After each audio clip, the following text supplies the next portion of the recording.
Olá, irmãos. Eu sou o pastor Alberto. Estamos aqui para mais uma lição da Escola Bíblica Dominical. Que a paz de Cristo seja com todos. Se você é novo por aqui, você poderá baixar o material desta lição no site da Convenção Batista Fluminense, revista Palavra e Vida.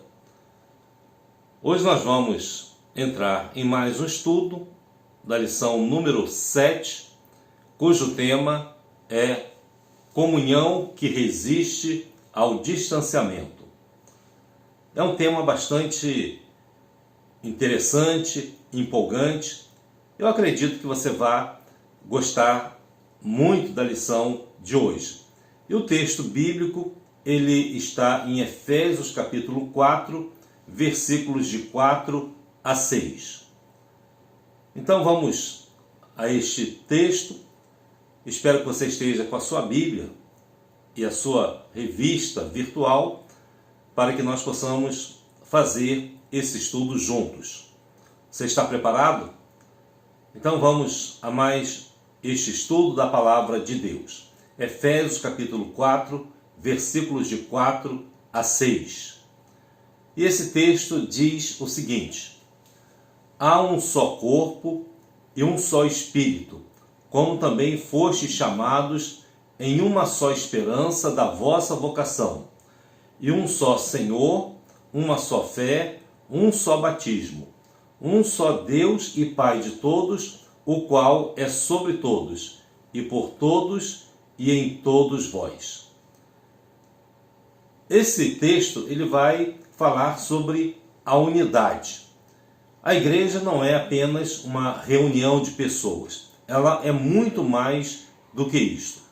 E hoje nós vamos falar desta comunhão que existe na igreja e que ela é capaz de superar os obstáculos, o distanciamento e fazer com que, mesmo distante, nós possamos estar em plena comunhão com Deus e uns com os outros. A igreja, ela é a reunião do povo que foi chamado para a comunhão. Ou seja, pessoas que foram chamadas para viver uma unidade. De forma que o conceito de igreja, que nós já vimos em lições anteriores, ele ultrapassa simplesmente o aspecto formal de igreja como uma organização. Ela é um organismo vivo e ela está fundamentada, ela está assentada, ela está alicerçada na pessoa de Cristo. Cristo é o fundamento da igreja. Cristo é a base, é o sustentáculo da igreja. Então, Cristo sustenta a sua igreja. E como Cristo sustenta essa igreja? Através da ação do Espírito Santo, mas formando essa igreja como um corpo. A igreja, ela também é chamada de corpo de Cristo. E esse corpo, ele precisa estar em comunhão, ou seja, a comunhão do corpo e a unidade desse corpo faz com que essa igreja seja sustentada pelo Senhor Jesus. Um corpo, imagine, dilacerado, que não esteja unido, esse corpo, ele com certeza terá dificuldades para sobreviver. A igreja, ela é o corpo de Cristo em comunhão e em unidade. É isso que nós vamos ver hoje. A palavra comunhão, ela vem de uma palavra grega chamada koinonia. A koinonia, ela é uma palavra que vem do grego e ela significa comunhão. E é esse conceito de comunhão na palavra de Deus que nós vamos estudar hoje. Uma comunhão que é capaz de ultrapassar os limites físicos e adentrar no plano espiritual, onde você é capaz de ter comunhão, ainda que você esteja distante.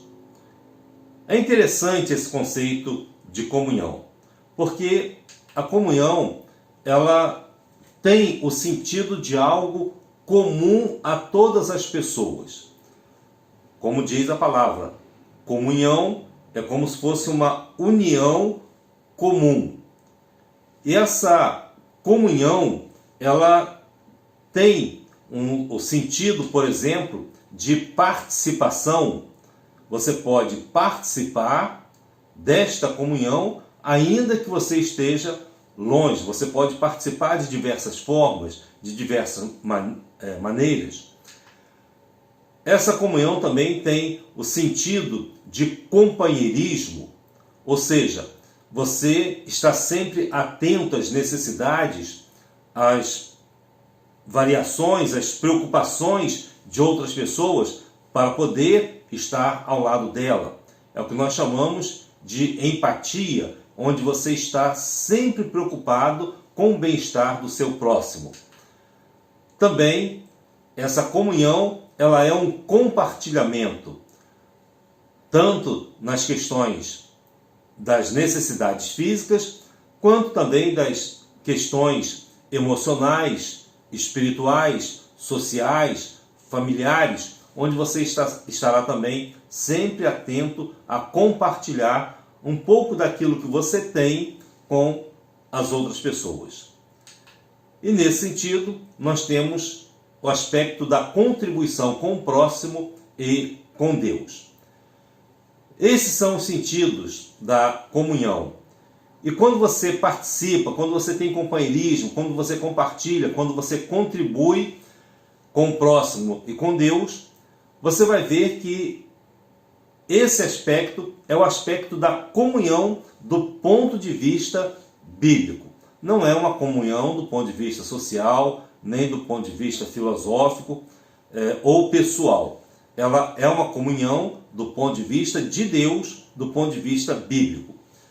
E nós vemos isso de uma forma bastante clara no texto de Atos, capítulo 2, versículos de 42 a 47, que diz assim: e perseveravam na doutrina dos apóstolos e na comunhão. Então é aqui que aparece pela primeira vez esta palavra koinonia. E no partir do pão e nas orações.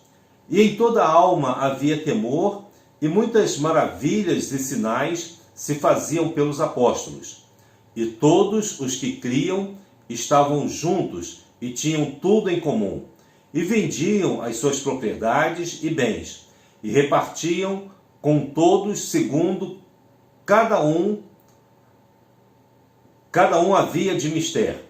E perseverando unânimes todos os dias no templo, e partindo o pão em casa, comiam juntos com alegria e singeleza de coração, louvando a Deus e caindo na graça de todo o povo.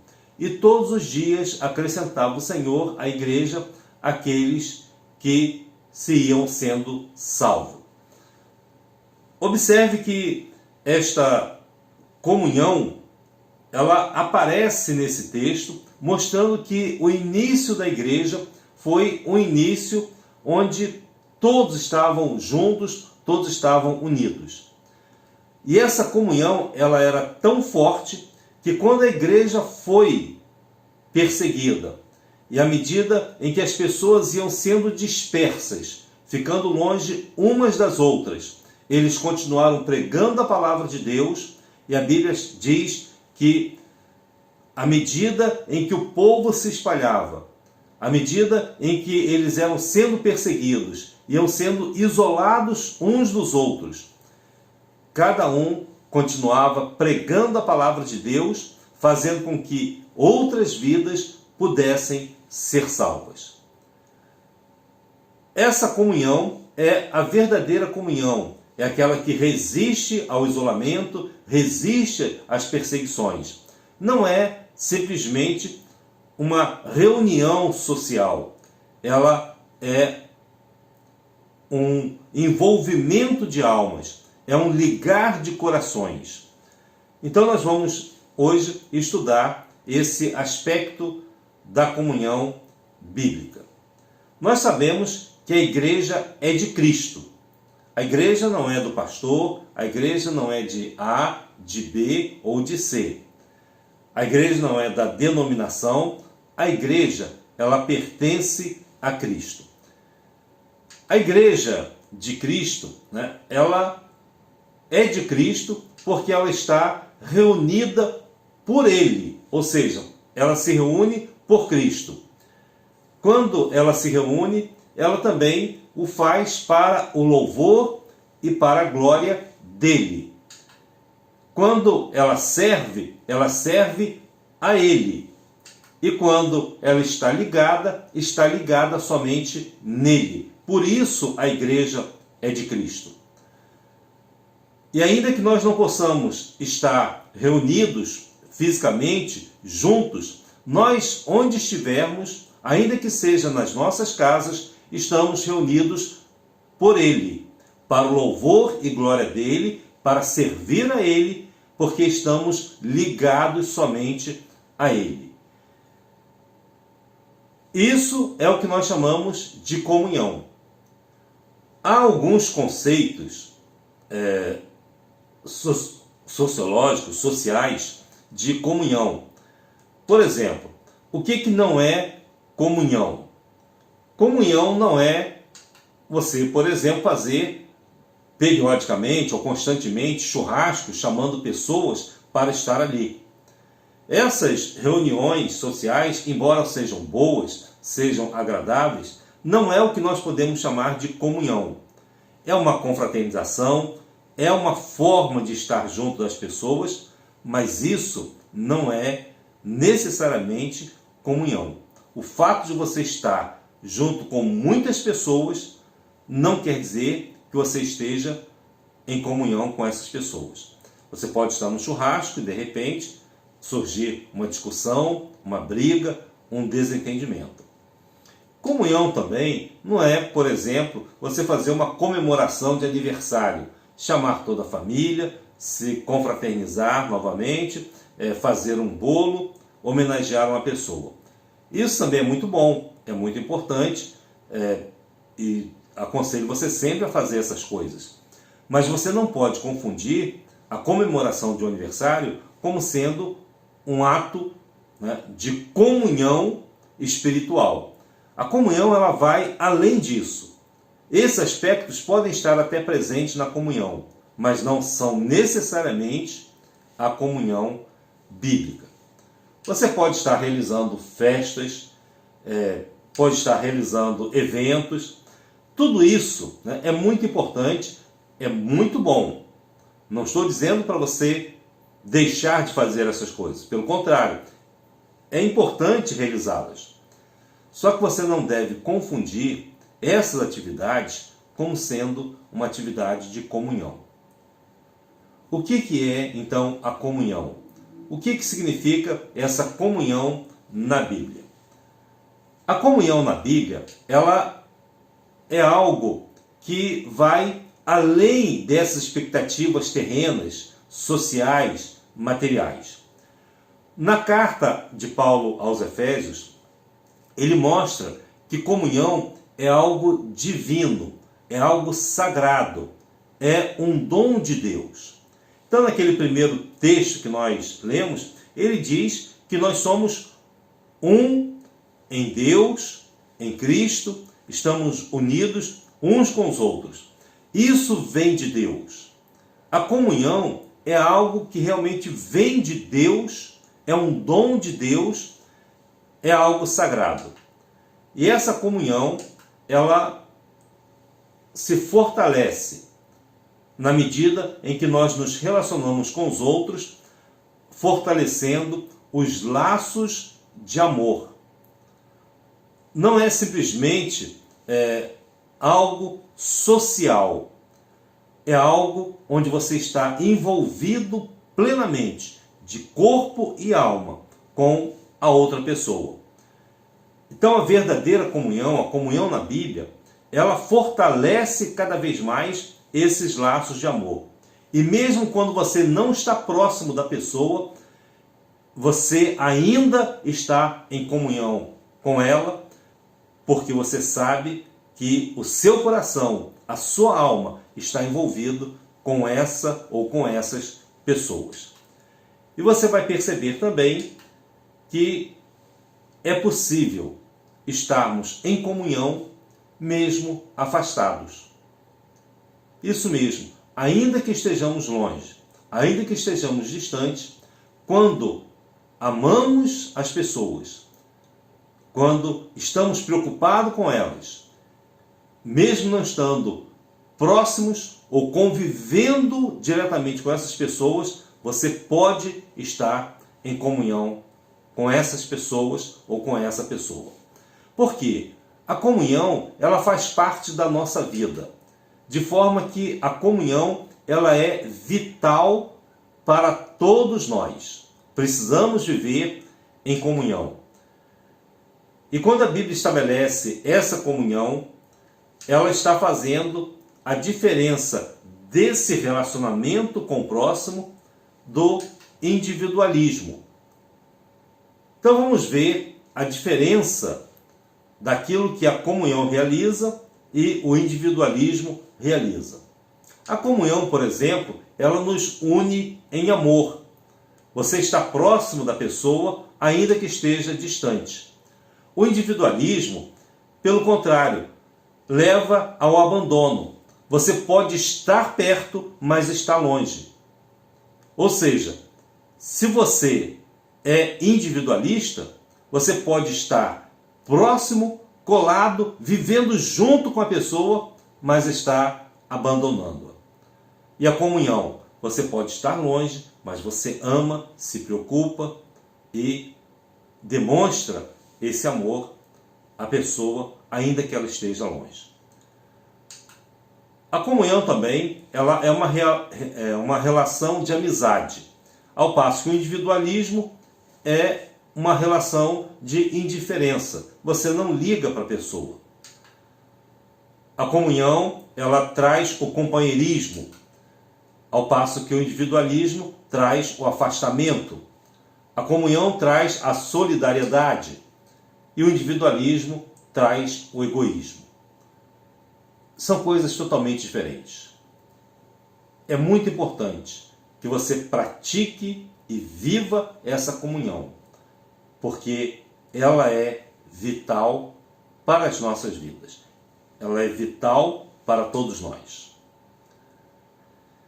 Vamos agora ver como é possível ter comunhão ainda que estejamos em isolamento. Como isso é possível? No versículo de número 3, o apóstolo Paulo, quando escreve à igreja de Éfeso, ele suplica aos cristãos daquela igreja que façam todo o possível para se manterem unidos no Espírito. Então vejam só, a expressão é que nós estejamos unidos no Espírito, ligados pelo vínculo da paz. O que significa isso? Como posso ter então comunhão ainda em isolamento? Porque o conceito de comunhão é que estejamos todos unidos e todos juntos, pertinhos uns dos outros.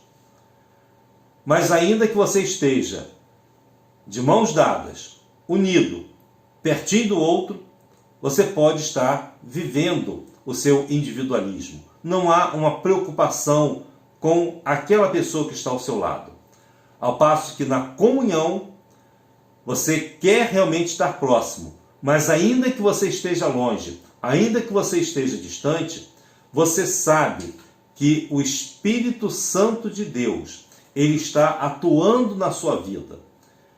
E é através do Espírito Santo de Deus que, estando perto, estando próximo ou estando longe, o Espírito Santo, ele fará com que todos nós possamos estar unidos em Cristo. Então nós somos unidos pelo Espírito, ligados pelo vínculo da paz. É através do Espírito Santo que nós estamos unidos. Comunhão é fruto da dependência. Por isso, Paulo faz uma analogia mostrando que a igreja ela é semelhante a um corpo. No corpo, não importa a função que cada membro realize, todos eles são importantes. Seja o dedo, seja a mão, o pé, a cabeça, cada parte tem a sua função. Tanto o corpo quanto a igreja são organismos vivos e todos dois têm necessidades, têm emoções, têm sensações. Ambos são guiados por uma cabeça, por uma mente, e tanto o corpo quanto a igreja, cada uma dessas partes, elas estão ligadas e todas elas são importantes. Se você pertence à igreja, que é chamada de corpo de Cristo, você, como membro desta igreja, você tem a sua função e você é importante. Ou seja, como nós não dispensamos nenhuma parte do nosso corpo, nós também não podemos dispensar nenhuma parte da igreja, nenhum membro da igreja, porque todos estão ligados nesse corpo que é chamado corpo de Cristo. De forma que a comunhão, ela é presença mesmo na ausência. Através do Espírito Santo de Deus, essa necessidade, essa presença das pessoas, ela é suprida pela presença de Deus. Então, comunhão é presença mesmo na ausência. E quando você lê o versículo de número 6 da carta do apóstolo Paulo aos Efésios, ele diz assim: o qual, ou seja, Deus, está sobre todos, em todos e vive por meio de todos. Então Deus, através de Jesus Cristo, ele está presente nas nossas vidas. Quando o apóstolo Paulo escreveu a carta aos Efésios, ele escreveu enquanto estava preso. Observe que ele preso, ele estava sozinho, não tinha ninguém ali com ele, mas ele não se sentia assim, sozinho, abandonado, solitário. A sua mente e o seu coração estavam cheios da presença de Cristo, e isso trazia ao seu coração não apenas a presença de Deus, mas também a presença de todas as pessoas que também estão ligadas a Deus. E ele então sentia, através de Deus, essa comunhão. Ele sabia que o Mestre estava ali com ele. Ele sabia que Jesus estava sobre ele. Ele sabia que Jesus estava nele. Ele também sabia que Jesus estava agindo através dele. E quando você tem essa certeza, quando você tem essa convicção, você sabe que o Mestre está com você, que ele está sobre você e ele está agindo através de você. É importante que você sinta a presença de Deus na sua vida. É importante que você sinta a presença de Cristo na sua vida, ainda que você não possa vê-lo. Mas você sentindo essa presença e tendo essa convicção, você sabe que você está em comunhão. E essa comunhão é presença mesmo na ausência. E nós vamos ver também que a consequência disso é que sem a presença de Deus sobre nós, em nós e através de nós, não existe comunhão. Imagine, você está lá na igreja junto com outros irmãos, mas Deus não está com você. Você não tem a presença de Deus na sua vida. Deus não está em você. Deus não age através de você.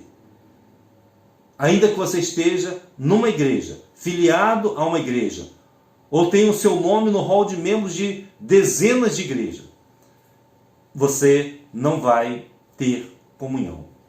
Simplesmente porque Deus está ausente da sua vida. A comunhão bíblica, a comunhão da qual nós estamos falando, é a presença de Deus em nossas vidas.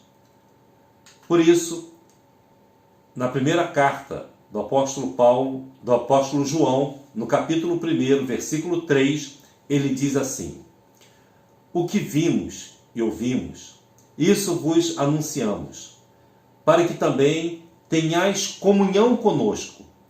E a nossa comunhão é com o Pai e com o seu Filho, Jesus Cristo. A comunhão com Deus, ela se dá de que maneira? Então, deixa eu te ajudar nesse momento. Eu quero mostrar a você como você pode ter comunhão com Deus. E tendo comunhão com Deus, é claro, você também expandirá essa comunhão com todas as pessoas da igreja ou que vivem ao seu redor, ou até mesmo aquelas pessoas que estão distantes de você. Comunhão através de Deus é algo que não tem fronteiras. Você pode estar em comunhão com a pessoa mais distante, que esteja tão longe, talvez do outro lado do oceano.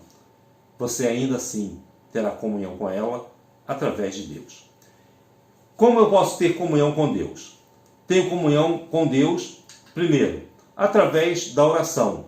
A prática da oração me leva a conversar com Deus, a dialogar com Deus. E através da oração eu tenho acesso direto à presença de Deus. É como se você tivesse um telefone para poder discar e falar diretamente com o Pai Celestial. Segundo lugar, você tem comunhão com Deus através da leitura da Bíblia. Você precisa ler a Bíblia é a palavra de Deus. Como eu disse, comunhão é um diálogo. A oração você fala com Deus, e na leitura da Bíblia, Deus fala com você. Também temos comunhão com Deus através do louvor, quando você expressa o seu louvor, os seus cânticos a Deus. E ao longo da vida cristã, nós precisamos procurar fortalecer esses aspectos na nossa vida. Em quarto lugar, você tem comunhão com Deus através da obediência. Ou seja, procurar fazer a vontade de Deus é viver em comunhão com Ele. Obedecer os seus mandamentos, obedecer a sua palavra, fazer a sua vontade. E também através da reflexão nas coisas de Deus. Pensar na palavra de Deus, lembrar essa palavra, sentir essa palavra e sempre estar imaginando a presença de Deus na sua vida. À medida em que você vai tendo comunhão com Deus, você vai se fortalecendo através dessa prática. Na primeira carta do apóstolo João, no capítulo 1 ainda, versículos 6 e 7, ele diz assim: se dissermos que temos comunhão com Ele e andarmos em trevas, mentimos e não praticamos a verdade. Se andarmos na luz, como Ele na luz está, temos comunhão uns com os outros. E o sangue de Jesus Cristo, seu Filho, nos purifica de todo pecado. Esse é o aspecto desse relacionamento nosso com Deus. A comunhão, ela vai revelar o verdadeiro amor na nossa vida. Ainda na primeira carta de João, capítulo 3, versículos 16 a 18, ele diz assim: conhecemos o amor nisto, que ele deu a sua vida por nós e nós devemos dar a vida pelos irmãos. Quem, pois, tiver bens do mundo e vendo seu irmão necessitado, lhe cerrar as suas entranhas, como estará nele o amor de Deus? Meus filhinhos, não amemos de palavra nem de língua, mas por obra e em verdade. Ou seja, a comunhão com Deus, ela nos leva à prática do amor, da solidariedade, da ajuda mútua, de estar preocupado com o seu próximo, com seu irmão, com todas as pessoas que você puder contactar. Essa comunhão, né, é uma koinonia que interliga pessoas, como nós falamos anteriormente. A comunhão que interliga pessoas, como eu já disse, não é apenas você estar convivendo com elas. A comunhão, ela é muito mais do que uma convivência. Ela é muito mais do que uma união de pessoas. Essa koinonia, essa comunhão, ela é uma relação com o próximo, com os irmãos, com os pobres, com os necessitados. Isso não tem fronteiras. Quando você ama, você ajuda, você faz tudo aquilo que você pode por aquela pessoa. E você sabe que Deus, Ele, através de Cristo e do seu amor, vai proporcionar, através do Espírito Santo, esse novo relacionamento. Então, não é apenas uma relação horizontal entre pessoas. Ela envolve também um relacionamento vertical. A comunhão, ela é algo divino. E nós só podemos ter essa comunhão, tudo isso vai se encaixar quando todos nós estivermos voltados para o Espírito Santo, para Deus, para Cristo e o seu amor, e para o próximo, para os nossos irmãos, para os pobres e para os necessitados. E isso se dá exatamente dessa forma. Todos nós, sendo controlados, conduzidos pelo Espírito Santo de Deus, vamos ter comunhão com o nosso próximo e também com o nosso Deus. E quando isso acontece, nós vemos a relação da verdadeira comunhão, que liga cada um de nós ao nosso próximo e também a Deus. Eu quero deixar para você, para finalizar esse estudo, a oração de Jesus. Jesus, durante o seu ministério, antes da sua partida, ele fez uma oração pelos discípulos. Mas não apenas pelos discípulos. Ele orou por nós, ele orou pela sua igreja e por aqueles que haveriam de crer. Observe que Jesus orou por você. E nessa oração de Jesus, o que ele disse? O que ele pediu? O que ele falou? Qual é o conteúdo da oração de Jesus por nós?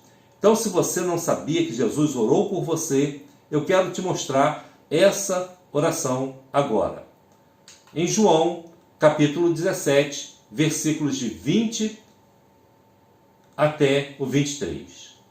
Quando Jesus diz assim: e não rogo somente por estes, ou seja, pelos discípulos, mas também por aqueles que pela tua palavra hão de crer em mim.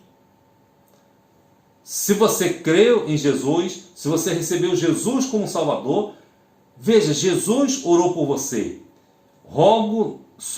Não rogo somente por estes, mas também por aqueles que pela tua palavra hão de crer em mim. Para quê? Para que todos sejam um, como tu, ó Pai, o és em mim, e eu em ti. E que também eles sejam um em nós, para que o mundo creia que tu me enviaste. E eu dei-lhes a glória que a mim me deste, para que sejam um, como nós somos um, eu neles e tu em mim, para que eles sejam perfeitos em unidade, e para que o mundo conheça que tu me enviaste a mim, e que os tens amado a eles como me tens amado a mim. Jesus orou por nós, para que sejamos um, vivamos em comunhão com Ele e vivamos em comunhão uns com os outros. Que que esta oração de Jesus seja uma realidade em nossa vida, porque é esta comunhão que supera limites geográficos, esta comunhão que nos leva aos céus, que nos une a todos, ainda que estejamos longe. Que Deus abençoe a sua vida, que você pratique a comunhão, experimente-a a cada dia no seu viver. Fique com Deus, que Deus te abençoe e te guarde. Amém.